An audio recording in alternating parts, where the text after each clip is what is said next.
Hey guys, Southern 207 coming at you for a July 4th update on the Dunlapville Railroad. Finally got the floor complete and beginnings of the workbench. Yes, soon the nightmare will be going away because I'll finally have an actual place to work. I still have to install 4-foot fluorescent over top, which will be getting converted to an LED. But we're going to finally start getting some major progress done. This has been on the list for over 2 months to get in here. This is actually a cabinet that a very late friend of mine built, which unfortunately he's no longer with us. He was another avid N-scaler. I got this, the drill press that you can see right there in the corner, and the belt sander from him. And those tools you couldn't get me to sell if you tried. But just cut and installed the plywood this morning.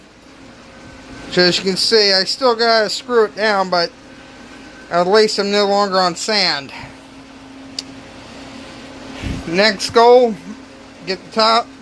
After I get the top on, I'll paint it white. That way I can actually have a pristine work surface to work off of. In case you guys are wondering, I got the back corner on this side here. Yes, I am barefoot, in case you're wondering. It's the high point of the shed. And the way this is working, these two corners here I'm going to have to raise up maybe about another 1/8 inch, which is easily done since I got carriage bolts underneath it. And this side here is perfectly level, well, front to back. Same this way, I just got to raise this side up. And top wise, that chunk of plywood there, once I cut it down, because it's not exactly 4 foot here. But I still got enough white paint to paint that. And I got some corner round trim that's going to go around it for multiple reasons. And Vinny, if since you've done scratch building, you know how much having something there to prevent your stuff from hitting the floor is. But I still had to run electric from right where you see a terminal strip. That's the last outlet on this side. I gotta run it all the way down to here, which I'm probably gonna end up taking. You guys aren't probably gonna see this very well. There's a power strip right here, which, yes, I'm going to just take it out of commission because of right there. I don't want nobody getting electrocuted with 110. But soon I'll have an actual work surface. A dedicated work surface for the first time in my 31 years on this earth. I'll have a dedicated area.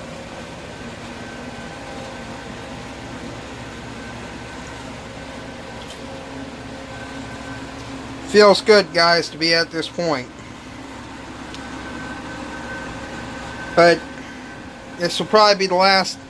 I might do one additional update tonight after I do some more tidying up here, but right now this has the highest priority.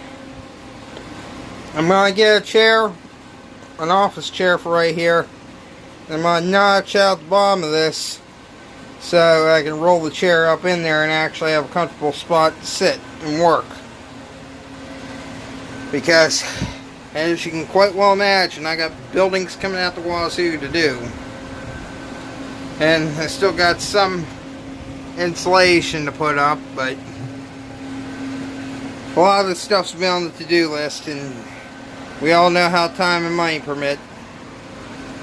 Which, Rodney, I've found a few more cars, and I'm gonna stuff in your box here in the next day or so.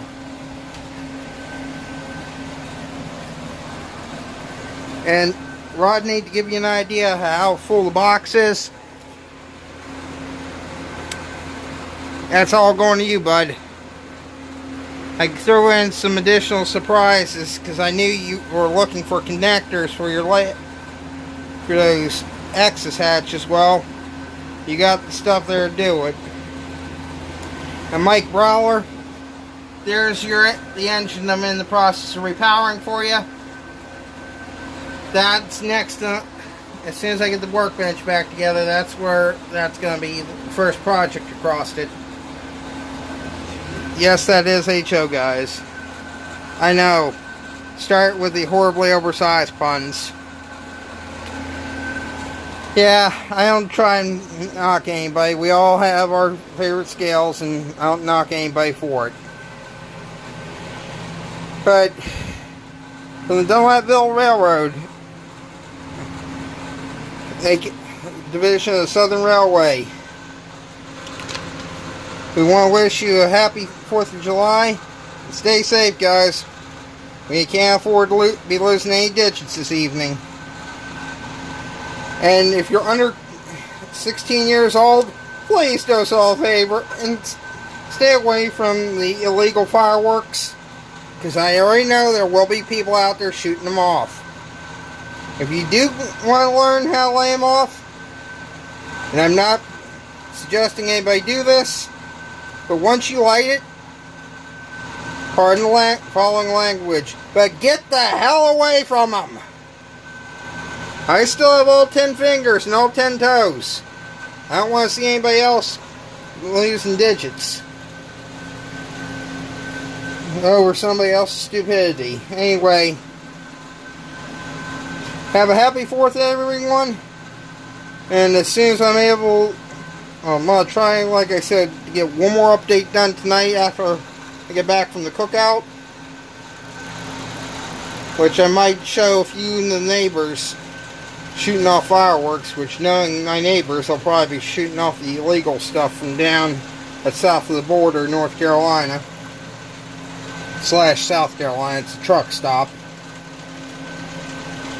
But we're making progress,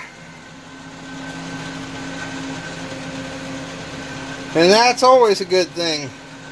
If I'm able to produce any videos, I might just do snapshots of what I've been working on if I'm able to work. My mouth is going to be dictating what I do. And if I'm able to talk, which I'll probably be doing the live stream tonight if I'm not back from the cookout, because the cookout I'm planning on going to starts at 2 o'clock today. And I want to say the current time is about 10 o'clock in the morning here in Smithfield, Virginia. But I feel so happy seeing that over there in the corner now. So that means this nightmare of the mess is going to finally start disappearing. And also, guys, the RS3 and HO, that will be going up for sale this week. It's a Bachmann DCC on board, which does have provisions for sound. I paid $100 for it. One of the things I did do was put the KD number 58's whiskers on front and rear.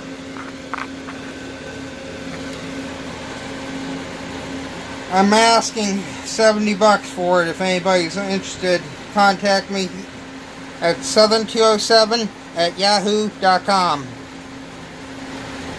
I just want to get it a good home, guys. And so you're aware, I do have it set up for DC or DCC operation. It's a smooth running engine. Last time I personally ran it, spare part of a year ago. I have cleaned the wheels and tested it on a short section of test track. It still runs. Yes, I still have some HO track for maintenance reasons for other people's locomotives. Hence why I'm picking that up. Which, guys, if you have any HO engines, or N-scale engines that need work, you're more than welcome to contact me and we'll work out something. Because one of the things I wanted to also add in this update, since I still have it going on, which I know I'm rambling now, hint Chuck Baker, all these cars here in this pile, which I'm about to show, everything you see laying on its side or upside down are cars that I need parts for, mainly trucks, which this will give you an idea how extensive the damage was that my soon-to-be ex-wife's father-in-law did to the cars. That car is a complete write-off. I'm going to turn it into a flat car load. But I've got a lot of work coming up. Case in point, that car was in good working condition. Now look at it. Another scrap car. I mean, some of the stuff, all I have to do is go back in with number 2 wood screw. But I did find a bunch of pins, which thank God I found those. But I have been locating parts for these cars. It's just the problem is I need a slew of trucks right now, which I do have a bunch of old Atlas pizza car ones, but since I'm running code 80, it's not going to be that big of an issue on that for right now. But the mile-long list of projects continues. Some of the cars I am getting back together. Unfortunately, some of these cars, like this one, I'm thinking about doing a wreck scene with them. Because as you can see, I'm going to salvage the couplers off of it in that one truck. Because those are Microtrain 1015 couplers, and I forget what number the truck was, but it's the Andrews trucks for the cabooses with that minus couplers. But anyway, we're pushing 13 minutes, guys, on the video, and I'm trying to keep them under 20 from now on. Anyway, happy 4th. Stay safe, guys. Southern 207 out.